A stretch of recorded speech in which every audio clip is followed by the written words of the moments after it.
that you guys had mentioned are I have other ones too. Oh yeah, go ahead, Josh. What else you got? Really long songs. Yep, I was gonna say that Blues Driven is another one for me. Yeah, and like bootlegs, like the studio albums not capturing the true essence of the band. Yeah, absolutely. Yep. I also always remember that Jerry Garcia, I think, has less than 5 fingers. Right? Yeah, he's if missing. I remember correctly, he's on 2 of them, right? On his strumming, I think it's just one on his strumming hand. Okay. It's his. I think it's his middle finger. He's missing not the whole finger. He's basically up to the first knuckle, and he's missing the second half of that finger. But he doesn't need that. He holds the pick with the thumb and the forefinger, so that didn't really bother him. But anyway. So the Grateful Dead, this is the only album that we're covering proper. I think we're going to do an album through a bonus episode. But this is their 5th studio album, American Beauty, and this is it's widely regarded as their best album. It's also very not indicative of what the Grateful Dead is known for, which is mostly their live shows, right? So their live shows are certainly very jammy. They're long, they're improv. The set lists, I've always found this interesting about this type of band. This is what Phish does as well, which is their set lists are not predetermined. It's all, they just draw from the songs in the moment. So every show is its own thing. And that's where the fans really started, sharing those tapes, right? They would allow the fans to come in with all kinds of recording material. Fans would record it, tape it, pass it along, and that's how people would listen to their music, and that became the scene. And that's part of what the Grateful Dead is. As much about the music, maybe even more so. The Grateful Dead is a lifestyle, right? This is one of the things that I've always found very interesting about Phish, because it's very similar with them as well. But this is where it started. And the other thing that I would say that the Dead are very much responsible for is the concert atmosphere, right? So in things like not just the show and people traveling, but like the shakedown street, like the area that all the merch happens, right? People just selling their grilled cheese sandwiches and their drugs and their shirts and all that, and the hours that people spend in the parking lot, leading up to a show. And that's very much what the spirit of like shows that, festivals that came around later on, like Bonnaroo and Burning Man and Coachella and stuff like that. That's it's the scene, right? And that's really what the Grateful Dead kind of started, and really made unique to themselves. So, little history about the band. It actually started off as a bluegrass band. Jerry Garcia first started playing the banjo. He was very much into bluegrass music, and he started a band called Mother McCree's Uptown Jug Band, which Josh, I did not find any mention of actually somebody playing a jug in that. I don't know. How about an electric jug? I'm sure it was not an electric jug. It was a traditional bluegrass type band, and they did that. They became very good with their instruments, but it also bothered Garcia because he didn't like how everything was so technical and constricted. He wanted to actually explore different things and have a little bit more freedom to play what he wants, to do that improvisation. And so they started a electric band. They picked up electric guitars and changed their name to the Warlocks. And here's a CTS trivia. What other band had the first name of the Warlocks? Josh should be the one. Yeah, it's a band I covered. It is, yes. Dang it. It is. And we've mentioned them today. We've already talked about them, in fact, in the last segment. Man. I heard that the Doors. Who else did Josh mention? Led Zeppelin? Nope. Is it the Velvet Underground? Oh, the Warlocks. Wow. Yep. Okay. So they knew that. So they changed their name and they became the Grateful Dead because they were just sitting around and Jerry Garcia opened up a dictionary, pointed his finger at the first thing he saw, and it was Grateful Dead. And can I share one thing real quick, name Matt? For the band. Yeah, sure. There's just certain bands that we've covered in the 60s that I joke around a lot where certain songs I hear from the 80s or 90s, I hear the video in the background when I hear the song, right? Mm-hmm. And there's certain bands we covered where when I hear their name, I feel like I want to play a song clip for them. And every time I hear the Velvet Underground, I think of Sunday morning for some reason. That's it's so I almost feel like there's certain groups that we're going to start referencing. Well, with that. throw it in there, Continue. Josh. Yeah. The editing. Josh should throw it in there. Yeah, I can throw it in. Sunday morning. There you go. So they became the Grateful Dead, and I should go over the band members. You have Jerry Garcia and Bob Weir, both guitar players, and they also sing. Phil Lesh is on bass and also some vocals, and they are the three primary songwriters in the band. You also have Ron Pigpen McKernan, and Pigpen named for the future fans. Is that? Yeah, he looked a lot like the fans as well. But he played a variety of instruments, including the keyboards, percussion, and harmonica. You have two drummers. There's two percussions. Actually, the first drummer, Bill Krutzman, was started originally with a band, and then a couple years later, in 1967, Mickey Hart joined, and so they had two percussionists, and so that was the core of the band. They did get other members coming in later on, but this is basically the band that we're hearing in this record here. And they really cut their teeth playing it at acid tests. So there comes the drugs, right? So they would do these acid tests in San Francisco area, the Bay Area where they were from, and the people would go mostly for the drugs, but the band also played at these events, and that's where they would take the acid and they would really focus on. They were able to really kind of learn to play off each other in those types of shows, and that's go for the drugs. Stay for the 15-minute songs. Stay for the 15-minute songs. That's right. So that's where they started out, and they wanted to play a lot of live shows. They were Jerry Garcia was very much about having fun, right? So they weren't terribly interested in making money or promoting themselves or any type of thing like that at all. They wanted to be ones with the fans. You'll see old videos of them playing shows in those 60s, and they're just kind of standing around. There's not really much of a stage, and people are just kind of hanging out like in Haight-Ashbury or wherever they're playing. So, Garcia viewed this as music for everybody, and he's just one of them, and he just happens to be playing it. So they did get a record contract. I don't know how, but they did. Warner Brothers signed them because they realized that they were a popular band and thought that let's get them in the studio. So they get them in the studio, and the band is just they've never seen this equipment before. They're not like any technical engineers with music or anything like that. So they just end up doing a bunch of drugs, taking laughing gas. They're playing around with all the stuff, and they're not really making any music at all. And they're running up the costs and all this stuff. Because they were formed in the 60s. Like, is there ever going to be a decade where more random they were signed to an album store? Like, I feel like by the time the mid 70s hit, you couldn't get signed by That Way or what was it? Frank Zappa when they went to the wrong show, you know what I mean, and thought he was the jazz. And there's just the 13th floor elevators, right, where they barely could record because they were they would perform when they were on LSD, and somebody decided to take a flyer. I feel like that's just a continuation of the 60s theme, huh? Yeah, yep. I don't think they do that anymore. So they're running up the bills. The record company actually wants a movie to be made about them, and so they hire this film crew to follow them around, but the film crew starts getting into the drugs as well, and because they weren't as experienced with the LSD, they could not film, and they just couldn't do their jobs well, so the film ended up getting scrapped because it was just a bunch of, they just kept hanging out and doing drugs, So this was the Dead for the first couple of years, and they started to develop more of a following, but they did realize that it didn't take them too long to realize they were in debt and they owed a lot of money, and so they figured, well, maybe it's time for us to actually do a regular record, right? And that's what.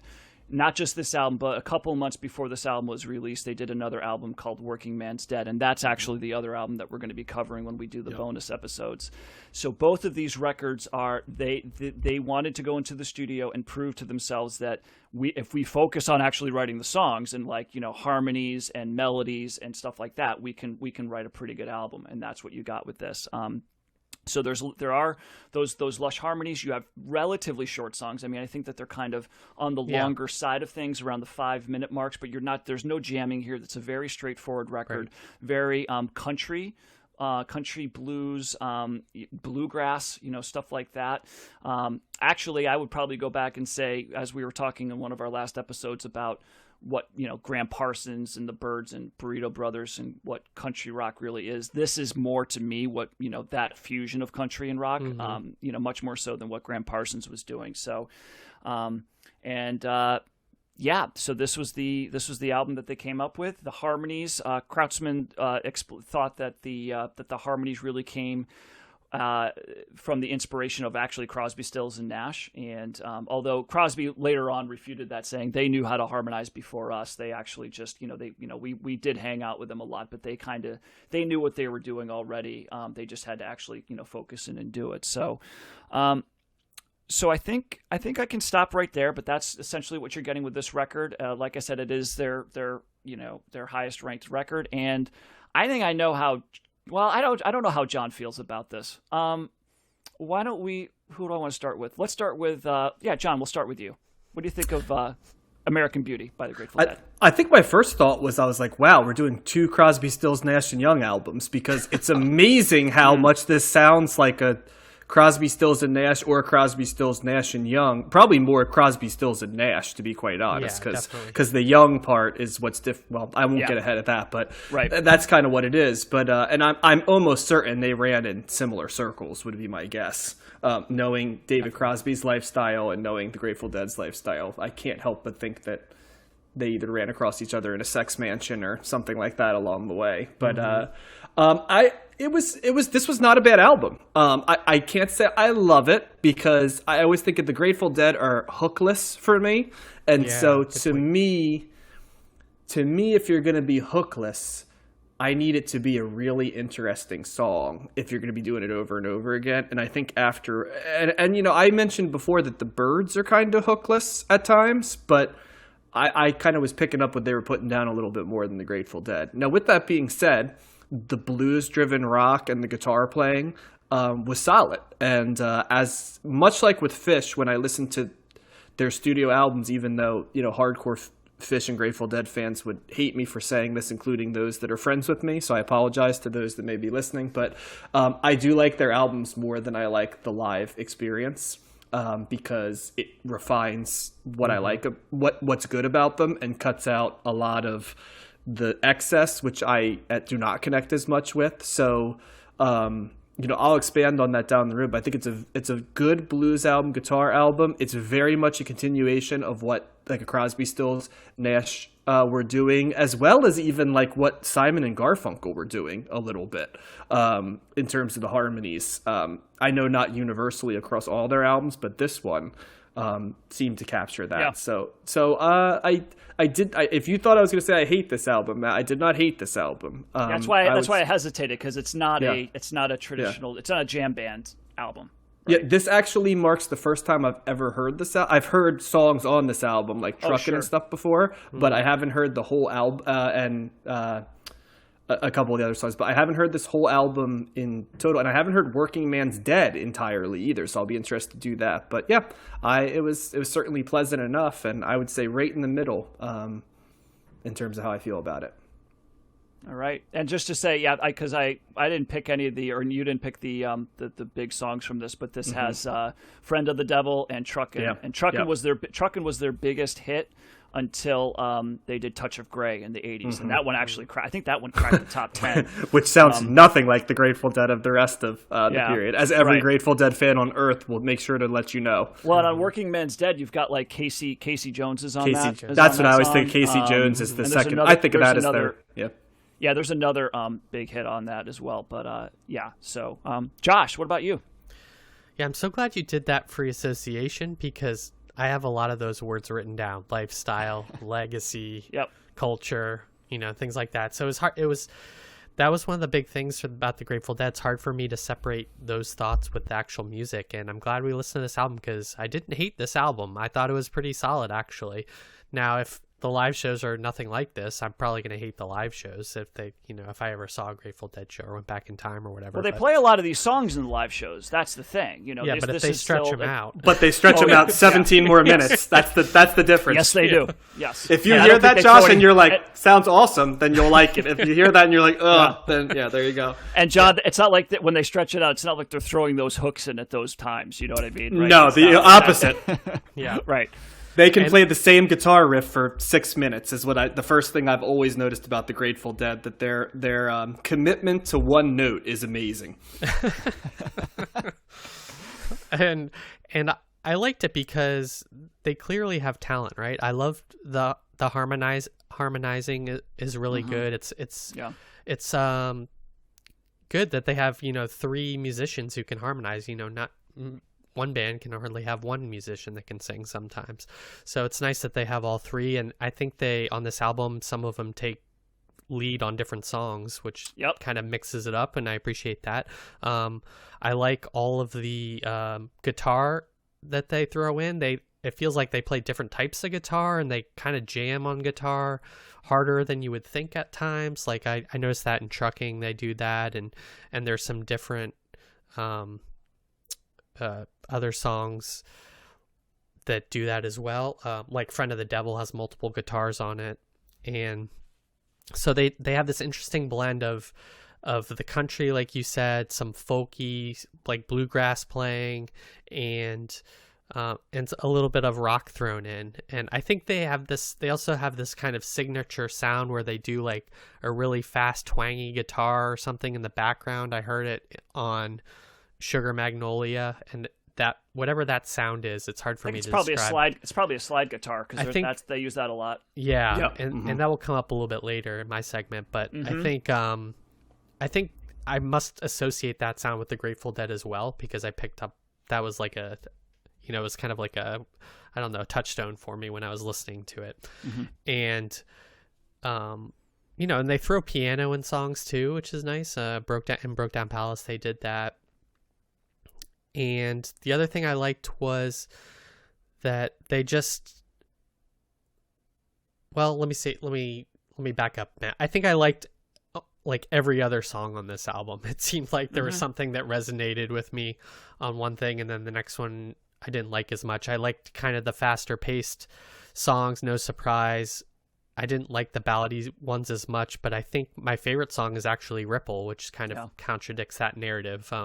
But it's just kind of a nice little beautiful song. Now I couldn't, if they played it for 20 minutes, probably hate it, but it's nice on here. And Truckin' is just kind of a nice, upbeat, jaunty, like fun song. And you just want to, even though there's no hook, I mean, there is kind of a hook in that song, but you just want to keep singing it. So I was pleasantly surprised. I guess I hadn't really heard a lot of Grateful Dead, just knowing them by reputation and knowing Casey Jones and whatever other one song they throw on the radio whenever they play classic rock stuff. But it was nice hearing them like concise, condensed on an album like this.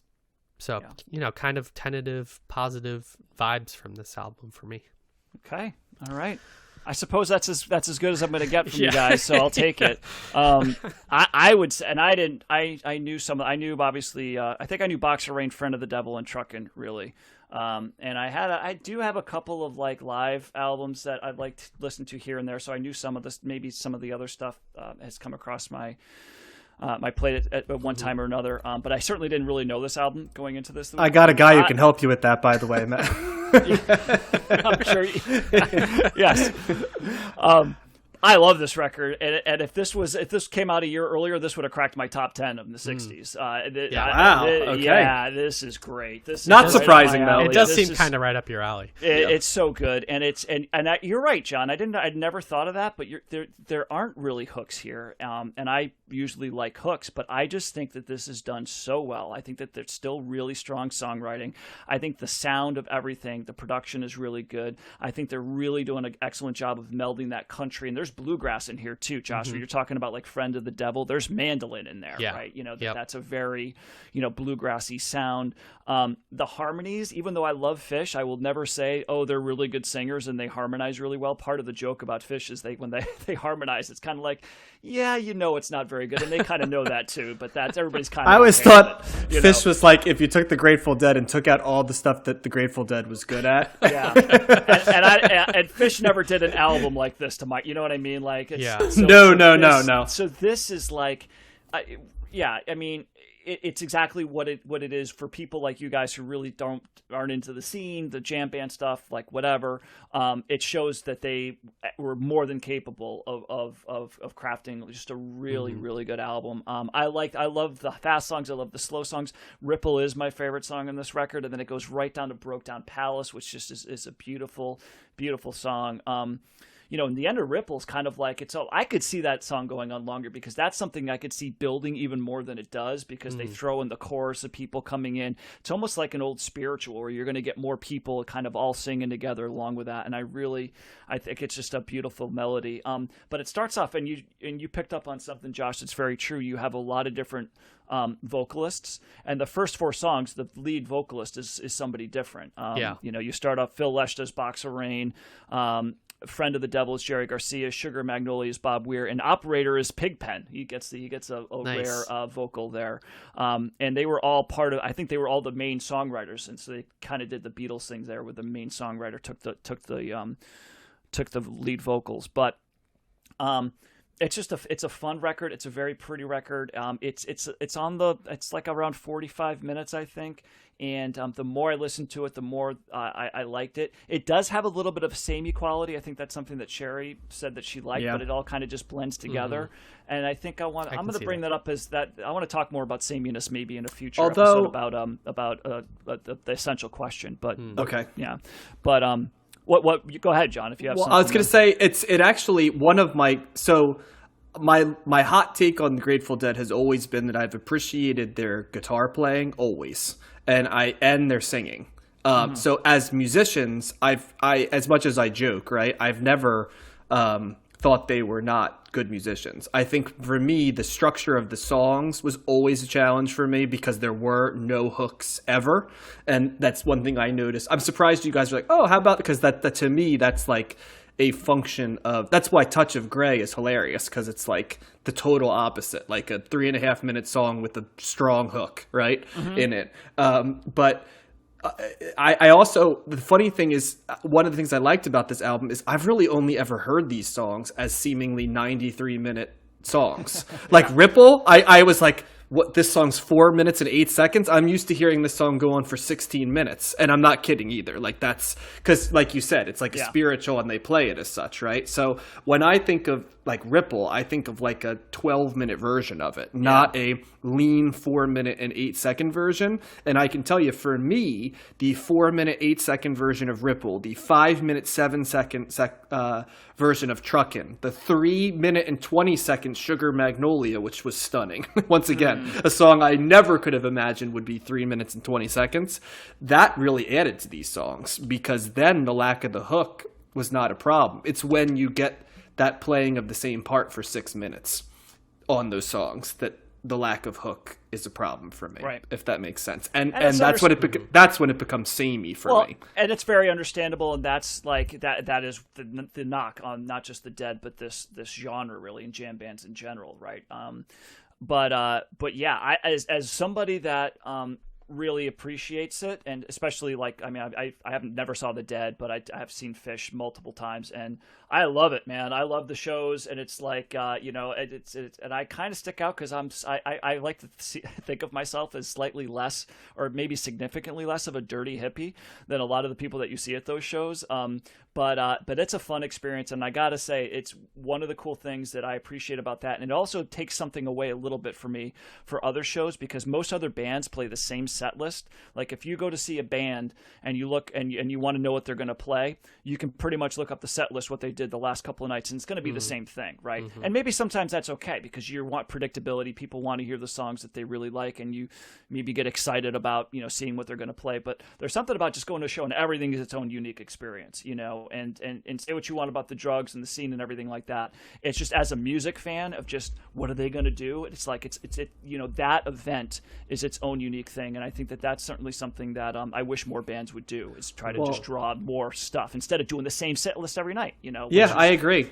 And that bored Garcia, and he's like, I'm not doing that. I want to, and he would just look out in the crowd and be like, all right, we're going to play this, and it was just like, it was in the moment. And I love that. I always Pearl Jam's another band that kind of takes a little bit of that, right? Same thing, and even down. But but obviously in a different way too. But I will say, I always, while not ever wanting to be a part of it, I always appreciated the pureness of heart of the Grateful Dead scene. And there's something very novel about Jerry Garcia being one of the few artists who, they're always fascinating me, the Grateful Dead, because they had this huge commercial presence while also, I always got the feeling that other people made more money off of the commercial juggernaut of the Grateful Dead. You know, it's not like Kiss, right? The other band I think of with the huge commercial presence, they got as much money as they possibly could, right? The Grateful Dead are like the only other band I think of with that big a, marketing presence, I guess, and brand, but that you get the feeling that they were getting one of every $100 as opposed to 50 of every 100. Yeah, they are the opposite of Kiss in just about every single. And I don't mean to roll them. I just was thinking like bands that have like a brand and you can get something of everything. Yeah, so, yeah. They are authentic for sure. Right? Yeah, Grateful Dead. And that's probably the thing that I appreciate the most about that that type of that genre. I guess it's its own genre, really. So they're just to finish up, they were inducted into the Rock and Roll Hall of Fame a year before Jerry Garcia's death. They were inducted in 94. Jerry Garcia did die in 95, in August of 95.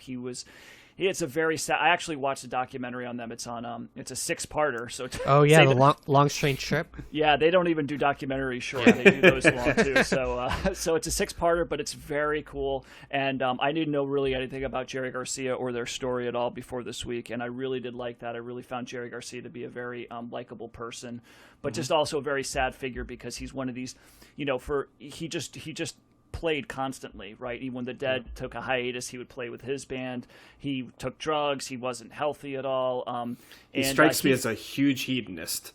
Yeah, but he also felt the weight of everything. He felt that he could. Well, first of all, he was like when they would go on tour, he couldn't come out of his hotel. Like the other band members could. If he left the hotel room, it would be like Beatlemania type of thing. He just couldn't go anywhere. And he also felt bad. People told him that he should take a break, but he was like, "Well, I can't because there's 100 people that rely on us for their salaries, right? You have all these people that are that this is a huge part of their lives, and he felt like an obligation to come through for all these people that had become so dependent and so loving, and they viewed him as like a god, dude. It's insane how people thought of him." But it really did take a toll on him, and he did eventually die of a heart attack at age 53, which I couldn't believe. I'm like, he was only 53. If you see pictures of him, crazy. He ballooned up and became very overweight, very unhealthy. And it's a very sad story about what happened with Jerry Garcia. But just to wrap up, this album, it was ranked 82. In the 1970s, number 16 in the year of 1970, and 316 of all time. So, and we will do a brief little cold listen hot take on Working Man's Dead, which I believe is very similar to what this listen is. So we'll have that to look forward to at some time in the future. Nice.